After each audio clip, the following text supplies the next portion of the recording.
नमस्कार। आज देश की तमाम फटाफट खबरों में आपका स्वागत है। बढ़ते हैं खबरों की ओर। श्रीलंका में प्रधानमंत्री कार्यालय ने देश में आपातकाल लगाने की घोषणा की है। इससे गुस्साए प्रदर्शनकारियों ने प्रधानमंत्री कार्यालय को घेर लिया। स्पीकर रानिल विक्रमसिंघे को देश का कार्यकारी राष्ट्रपति नियुक्त किया गया। पुलिस प्रदर्शनकारियों को रोकने के लिए आंसू गैस के गोले दाग रही है, लेकिन प्रदर्शनकारी बेकाबू नजर आ रहे हैं।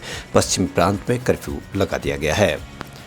एनडीए के राष्ट्रपति पद की उम्मीदवार द्रौपदी मुर्मू के बारे में अपने बयान को लेकर कांग्रेस नेता अजय कुमार ने बीजेपी आईटी सेल के प्रभारी अमित मालवीय पर निशाना साधा है। उन्होंने आरोप लगाया कि अमित मालवीय ने उनके बयान को तोड़ मरोड़ कर पेश किया है। अजय कुमार ने कहा कि एनडीए जिस भी उम्मीदवार को आगे बढ़ाना चाहे उसे बढ़ाए, हमें एनडीए के उम्मीदवारों को लेकर कोई आपत्ति नहीं है। पूर्व उपराष्ट्रपति हामिद अंसारी ने उनके खिलाफ आरोप लगाने वाले बीजेपी पर पलटवार किया है। बीजेपी ने अंसारी पर उपराष्ट्रपति रहते हुए एक संदिग्ध पाकिस्तानी पत्रकार को भारत आमंत्रित करने का आरोप लगाया था। बीजेपी के आरोप का जवाब देते हुए अंसारी ने एक बयान में कहा कि मेरे खिलाफ झूठ फैलाया गया है।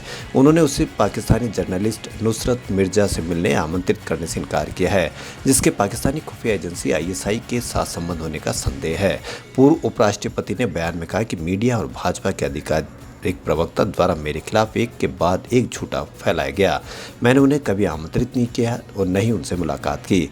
अंसारी ने खुफिया agency research and analysis wing के एक पूर्व अधिकारी की टिप्पणियों के हवाले से बीजेपी द्वारा लगाए गए इन आरोपों को सिरे से खारिज कर दिया और उन्होंने ईरान में भारत के राजदूत के तौर पर राष्ट्रीय हितों के खिलाफ काम किया। नई शिक्षा नीति के अनुरूप पाठ्यक्रम तय करने के लिए कर्नाटक में बनी टास्क फोर्स ने मनुस्मृति को पाठ्यक्रम में शामिल करने की अनुशंसा की है। साथ ही गणित से जुड़ी देशी पद्धति को बढ़ावा देने की वकालत भी की है। इसके पीछे तर्क दिया कि गुरुत्वाकर्षण और पाइथागोरस की जड़ें वैदिक गणित में है। इस पर कांग्रेस ने कहा कि शिक्षा के भगवाकरण की ताज़ा कोशिश है।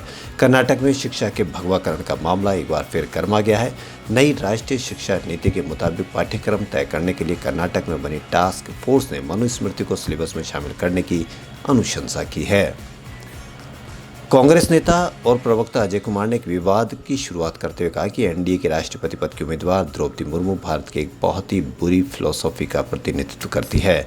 उन्होंने कहा कि उनकी उम्मीदवारी को आदिवासियों का प्रतीक नहीं बनाया जाना चाहिए। डॉक्टर अजय कुमार की टिप्पणी पर बीजेपी की तरफ से काफ़ी तीखी प्रतिक्रिया हुई। एएनआई समाचार एजेंसी से बात करते हुए कांग्रेस नेता ने आरोप लगाया कि अनुसूचित जातियों की स्थिति बदतर हो गई है। एनडीए के राष्ट्रपति उम्मीदवार द्रौपदी मुर्मू के स्वागत कार्यक्रम में एंट्री को लेकर बीजेपी के वरिष्ठ नेता आपस में भिड़ गए। बीजेपी के राज्यसभा सांसद किरोड़ीलाल मीणा ने आदिवासी जिलों के कुछ नेताओं और कार्यकर्ताओं को कार्यक्रम में एंट्री नहीं देने पर उपनेता प्रतिपक्ष राजेंद्र राठौड़ को जमकर खरी खोटी सुनाई। जवाब में राठौड़ ने भी किरोड़ी को लहजा सुधारने की नसीहत दी। काफ़ी देर तक दोनों नेताओं के बीच बहस चलती रही। मामला इतना बढ़ गया कि केंद्रीय जल शक्ति मंत्री गजेंद्र सिंह शेखावत ने बीच बचाव कर मामला शांत करवाया।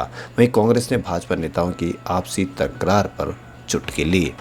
खबरों में फिलहाल इतना ही। यदि आपको हमारा चैनल पसंद आए तो लाइक, सब्सक्राइब और शेयर अवश्य करें। धन्यवाद।